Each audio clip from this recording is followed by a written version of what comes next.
Hello,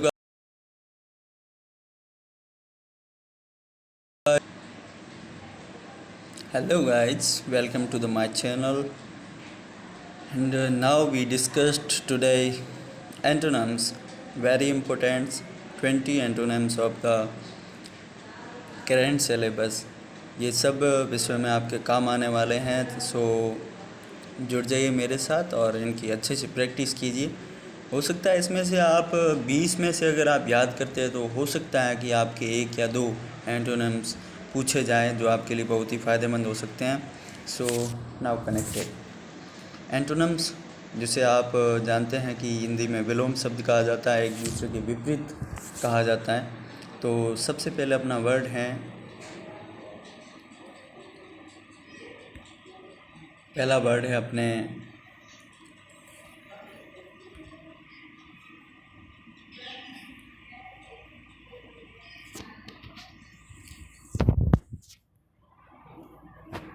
पहला word है unity, UNITY, unity यानी एकता, एक रूपता। और उसका एंटोनम होगा, विलोम शब्द होगा DIVERSITY, डाइवर्सिटी। डाइवर्सिटी का मतलब होता है विभिन्नता, अनेकता। यूनिटी का अपोजिट आपको पता है कि डाइवर्सिटी होगा। उसके बाद सेकंड पे आते हैं सॉलिड। जैसे बोलते हैं ना, तुम तो एकदम सॉलिड हो। सॉलिड का मतलब ठोस, जो एकदम खरा हो। उसका एंटोनम्स होगा LIQUID, लिक्विड। लिक्विड का मतलब होता है द्रव। लिक्विड का मतलब होता है द्रव। नंबर थर्ड पे है CANDID, कैंडिड। कैंडिड का मतलब होता है स्पष्टवादी। क्या होता है? स्पष्टवादी। और उसका एंटोनम होगा DEVIOUS, डेवियस। डेवियस का मतलब होता है अस्पष्टवादी। जैसे कहते हैं यू आर कैंडिड, मतलब आप स्पष्टवादी हो, एंड यू आर डेवियस यानी तुम अस्पष्टवादी हो, तुम्हारी किसी भी बात में स्पष्टता नज़र नहीं आ रही है। नंबर फोर्थ पे होगा CLARITY, क्लैरिटी। क्लैरिटी का मतलब होता है स्पष्टता। स्पष्ट जो अपनी बात कहता है उसे क्लैरिटी कहते हैं। और उसका एंटोनम्स होगा OBSCURITY, ऑब्सक्योरिटी। ऑब्सक्योरिटी का मतलब होता है अस्पष्टता। जिसकी बात में अस्पष्टता नज़र आती है, जिसकी कही बात हमें आसानी से समझ में नहीं आती है, उसे हम ऑब्सक्योरिटी कहते हैं। नंबर फिफ्थ पे होगा IDLE, आइडल। आइडल का मतलब होता है आलसी। You are very idle. You are very idles का मतलब होगा तुम बहुत आलसी हो, जैसे कोई काम नहीं होता वो आइडल होता है। और उसका एंटोनम्स होगा BUSY, बिजी। बिजी का मतलब, इसे अपन कई बच्चे बूजी बोलते हैं, जो कि बिल्कुल गलत हैं। इसका मतलब होगा बिजी यानी व्यस्त आदमी। एक आलसी होता है जिसे कोई काम नहीं होता, और एक बिजी आदमी जिसे हर वक्त काम रहता है, वो अपना काम करता रहता है, उसे हम बिजी कहते हैं। नंबर 6 पे आएगा अपने PLENTIFUL, प्लेंटीफुल। प्लेंटीफुल का मतलब होता है पर्याप्त। यू हैव ए प्लेंटीफुल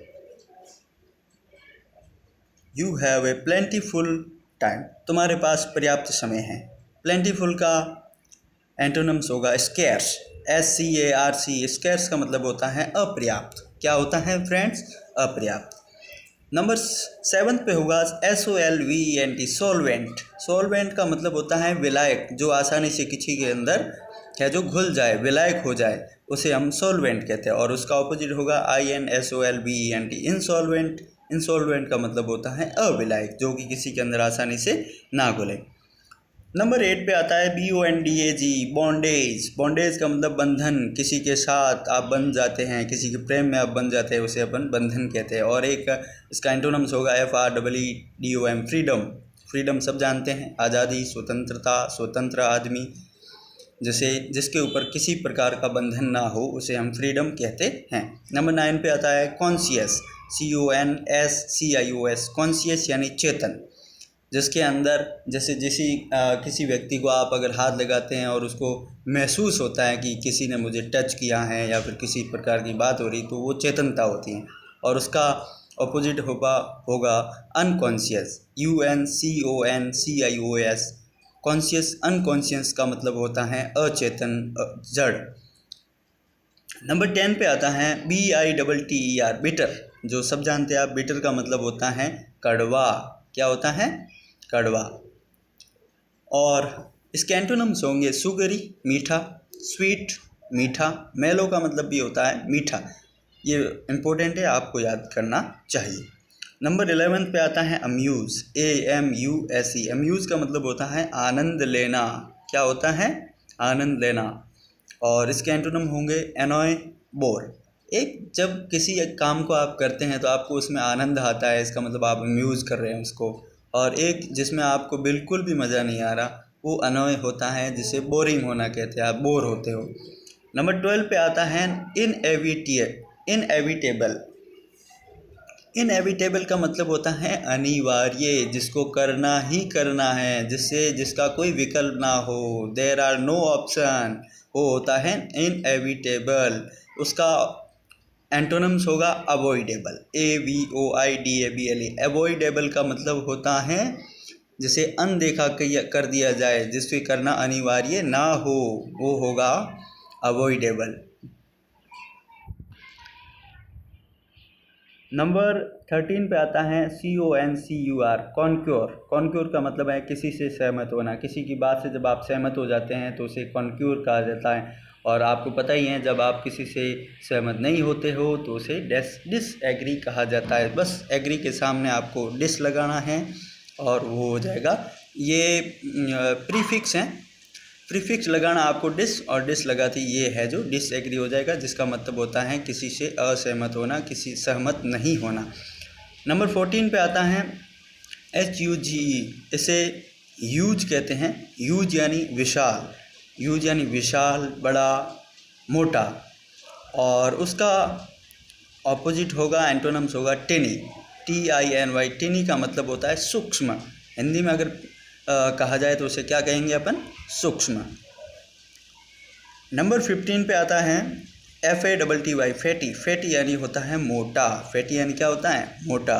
और उसका एंटोनम्स होगा स्किनी, SKINNY। स्किनी मतलब होता है दुबला पतला। क्या होता है? दुबला पतला।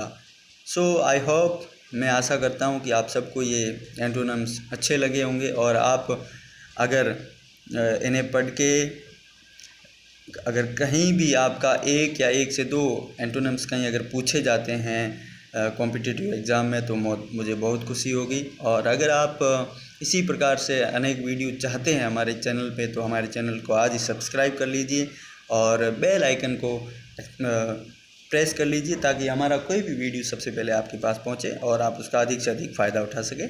So thank you so much मेरे साथ जुड़ने के लिए।